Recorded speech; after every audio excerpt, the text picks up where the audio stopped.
Bienvenidos a Conversaciones Académicas. Para mí es un gusto hoy tener a un profesor, el profesor Américo Portocarrero Castro. Bienvenido, profesor Américo. Gracias, James, por la invitación.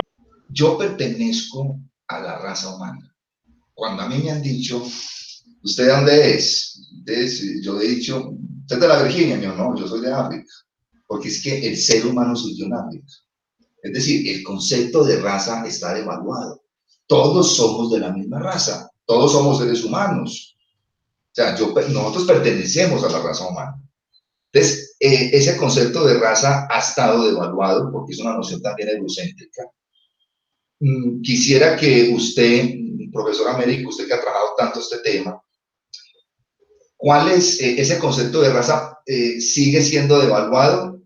¿Cuál sería la manera más adecuada, si uno pudiera pues, llamarlo así? Yo pensaría hablar de etnias, hablar de comunidades, hablar de pueblos originarios. Quisiera que nos diera una reflexión sobre ese tema, doctor Américo. Muchísimas gracias. Con gusto. Yo, como entiendo la situación, es la siguiente. Académicamente hablando, puede que el concepto de raza esté devaluado, pero socialmente no lo está ahí para nada. Y esto me obliga a intentar una explicación. Lo que llamamos raza, yo lo encuentro su emergencia en la biología moderna. Esa biología, es decir, no podríamos hablar de raza si no pensamos en la biología moderna. La biología es el que construye la idea de raza como un factor determinante de los seres vivos en general. Y esa idea de raza se extiende a la condición humana, a la condición humana. Cuando esa idea de raza se extiende de la biología al mundo social, es que empieza a emplearse y aparece el tema del racismo, ligado a la idea de la biología según la cual hay razas que tienen ciertas, de manera natural, ¿no? Biológicamente, genéticamente hablando, cierta proclividad por su propia condición natural a ciertos valores, a ciertos valores. Es decir, que los valores de los seres humanos, con esta adscripción al mundo racial, no son aprendidos en el mundo social, sino que ya vienen determinados por la condición genética. Esto hace entonces que el concepto de raza o la raza surja como una entidad natural y como una entidad biológica. En este sentido, perdón, como una entidad social. En este sentido, la raza se vuelve un actor.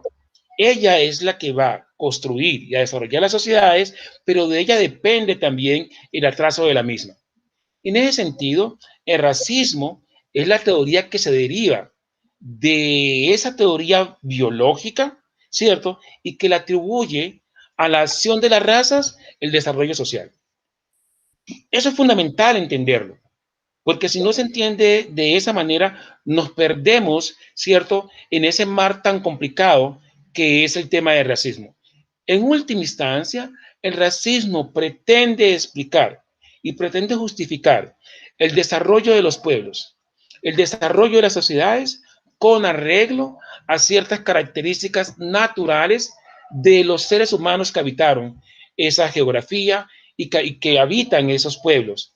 En ese sentido, eh, el progreso de la humanidad, el desarrollo de la humanidad no está, digamos, en el mundo cultural, sino que está vinculado de manera natural a la raza, ¿cierto?, que habita y que transforma y coopera históricamente sobre un espacio social determinado. Esto es fundamental. Allí está el concepto de raza, allí está el concepto de racismo. Entonces, el racismo es el desplazamiento que el concepto de raza, ¿cierto?, se hace al mundo social y que intenta explicar con arreglo a estas dinámicas el desarrollo de las sociedades. Esto es demasiado importante. Y uno también podría identificar en la historia a la sociedad francesa, a los intelectuales franceses como Gobineau, que son los primeros que empiezan a aplicar esas teorías raciales, ¿cierto? Para poder explicar para ellos por qué algunas sociedades como las africanas, para ellas estaban en inferioridad de condiciones desde el punto de vista de desarrollo, si eran comparadas, por ejemplo, con Europa o con otras sociedades.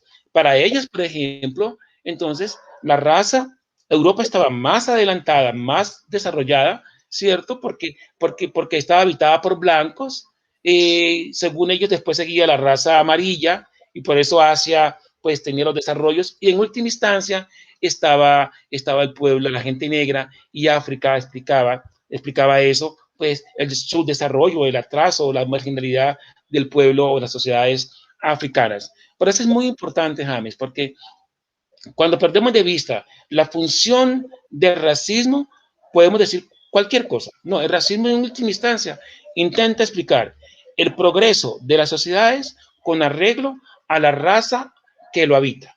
Y ese concepto de raza es un concepto natural, genético y biológico.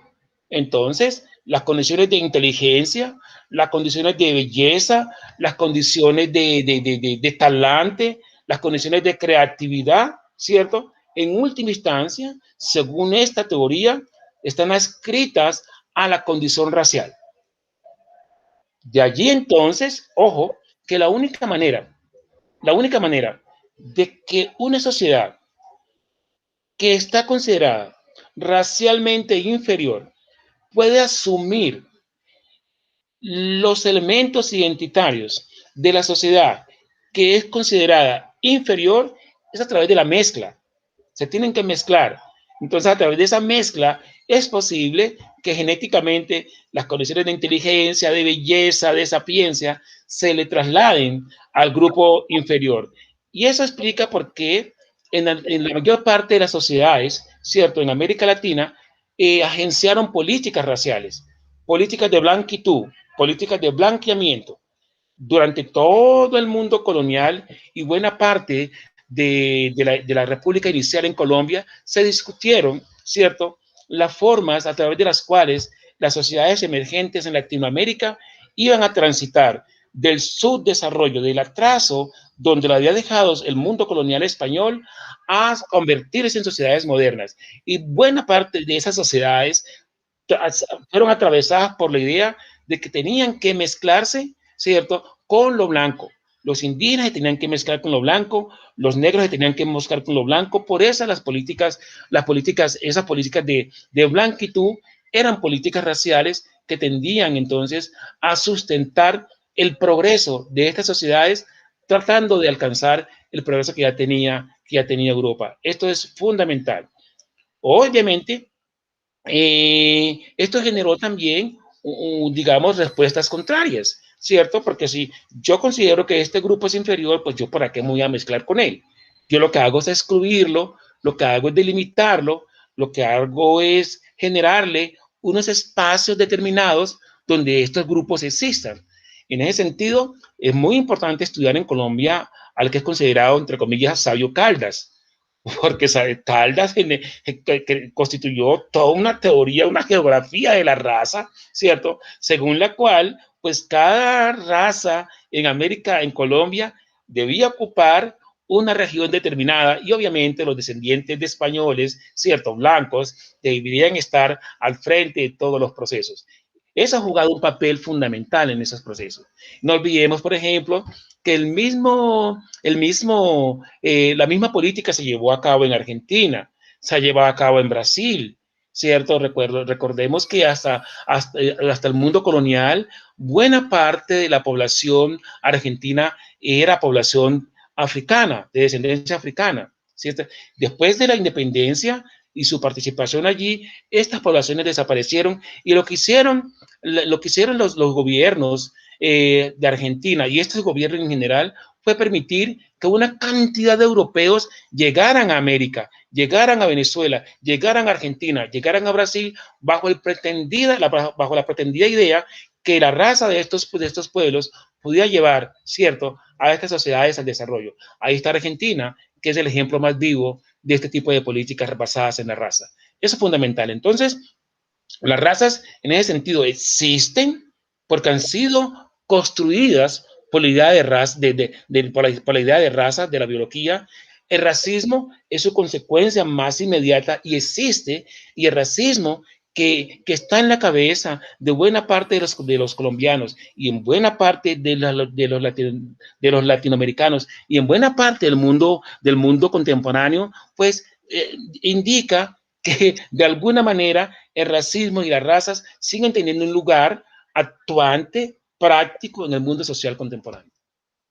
Bueno, pero yo quiero hacer acá un comentario, tener muy en cuenta para todos los que nos están escuchando. Todos pertenecemos a la misma raza. Es decir, todos somos de la raza humana. Una sola raza, una sola humanidad, como decía el sociólogo Zygmunt Bauman. Múltiples culturas, una sola humanidad. Sin embargo, usted nos está diciendo que todavía hay personas que piensan que usted es una raza inferior, una raza superior, una raza aria. No, esa idea hay que sacarla, y esa idea también hay que sacarla a través de estudiar el pasado, de estudiar los orígenes digamos, del racismo, y también de pensar que vivimos en sociedades más democráticas, donde esto hay que someterlo a debate y hay que hablar acerca de ello. Espero que nos sigamos viendo. Yo le agradezco mucho haber aceptado mi invitación, profesor Américo. Gracias, James, por la invitación, y cuando usted considere pertinente nos volvemos a ver y hablar de estos temas que son realmente de mucho interés y que generan espacios de reflexión. Por eso es importante estos espacios. Muchas gracias. Ese es el objetivo de este programa. Así es. Gracias, James. Cuídese mucho, profesor Américo. Un gustazo, que esté muy bien. Bueno, profesor, muchas gracias por todo. Gracias.